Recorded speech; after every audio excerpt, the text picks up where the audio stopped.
La segunda carta de Pablo a los tesalonicenses. No mucho tiempo después de escribir Primera de Tesalonicenses, Pablo recibió un reporte sobre los cristianos en Tesalónica de que los problemas que él había tratado en esa carta no solo habían continuado, sino que habían empeorado. Las persecuciones se habían intensificado y los cristianos tesalonicenses estaban confundidos y atemorizados respecto al regreso de Jesús. Así que Pablo envió esta breve carta que está diseñada para tener 3 secciones que abordan los 3 problemas en esta iglesia. Pablo primero ofrece esperanza en medio de su persecución continua y ofrece claridad acerca del venidero día del Señor. Y luego, finalmente, él reta de manera muy específica a las personas ociosas que se negaban a trabajar con normalidad. El final de cada una de estas secciones está marcado claramente con una breve oración final. Pablo inicia con una oración de acción de gracias por el continuo amor y fidelidad de los tesalonicenses y específicamente por su perseverancia. Él se ha enterado de que sus vecinos griegos y romanos, y quizás hasta los judíos, han intensificado la persecución de estos cristianos. Son una minoría religiosa que se enfrenta a una violenta opresión, y Pablo está preocupado de que ellos podrían dejar de seguir a Jesús si la cosa se ponía peor. Así que Pablo les recuerda, como lo hizo en la primera carta, que su sufrimiento, por estar asociado con Jesús, es una manera de participar en el reino de Dios. Jesús fue coronado como rey por su sufrimiento en la cruz, así que sus seguidores mostrarán su victoria sobre el mundo imitando la perseverancia no violenta y paciente de Jesús. Pablo también les recuerda que esto no durará para siempre. Cuando Jesús regrese, Él traerá su justicia y la aplicará a aquellos que los han oprimido y derramado sangre inocente. Específicamente, Él dice que su castigo será la exclusión de la presencia del Señor y de la gloria de su poder.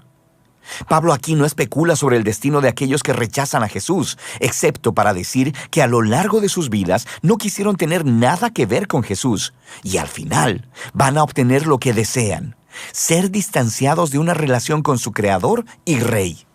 Y para Pablo, esta es la peor de las tragedias.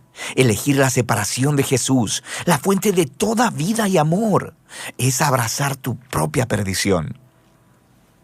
Él cierra esta idea orando para que Dios use sus sufrimientos para traer un profundo cambio de carácter dentro de ellos, de modo que sus vidas honren el nombre de Jesús. Pablo entonces pasa a tratar un asunto específico relacionado con el regreso de Jesús y el día del Señor. Alguien en la comunidad de la iglesia en Tesalónica había estado esparciendo información equivocada a nombre de Pablo, diciendo que el acto final de justicia de Dios sobre la maldad humana, el día del Señor, estaba sobre ellos, que ya había llegado.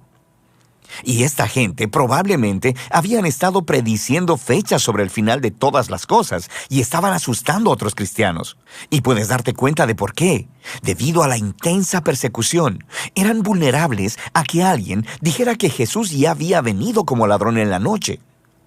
Ellos habían sido dejados atrás. Quizá Jesús abandonó a los tesalonicenses en su sufrimiento. Estas palabras realmente molestan a Pablo. Están distorsionando su enseñanza. El regreso de Jesús nunca debería inspirar miedo, sino más bien esperanza y confianza. Pablo les recuerda todo lo que les enseñó acerca del regreso de Jesús cuando estaban en la ciudad, y aquí les ofrece un breve resumen. En realidad, esta explicación es demasiado corta.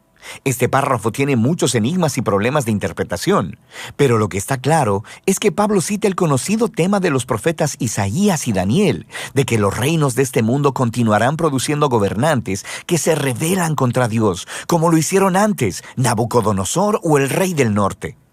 Estos líderes se habían exaltado a sí mismos, asignándose autoridad divina.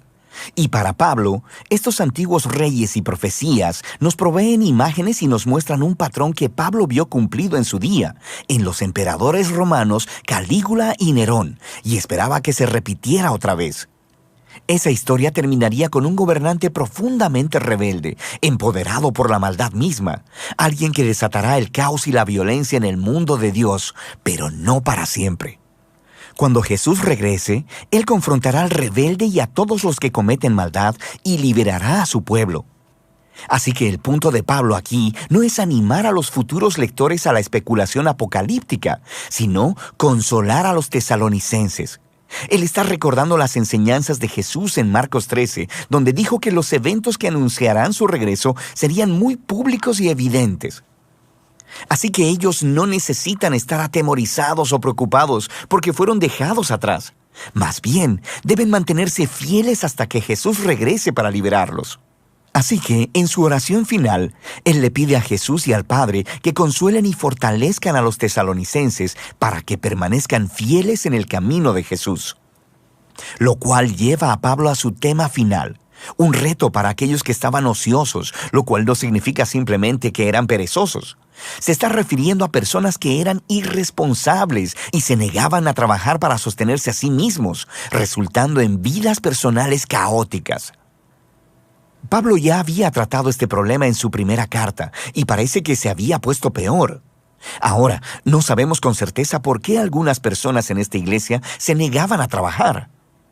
Es posible que este problema estuviera conectado con el anterior. Quizá algunas personas pensaban que Jesús regresaría muy pronto, así que renunciaron a sus trabajos y dejaron de vivir su vida normal. Pero es más probable que Pablo esté hablando de un problema relacionado con una práctica de cultura romana llamada patronaje. Así que tenías personas pobres viviendo en las ciudades quienes se hacían clientes, una especie de sirvientes personales de las personas ricas, y se mantenían de su generosidad ocasional. Pero habían muchas condiciones no evidentes. Esto a veces involucraba a los sirvientes en la manera corrupta de vivir de sus patrones, sin mencionar que tenían un salario impredecible.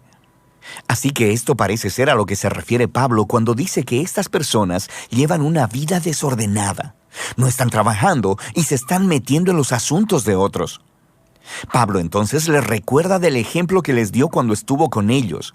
Él no les pidió de su dinero, trabajó para poder sostenerse a sí mismo y para poder servir a los tesalonicenses sin tener que cobrar.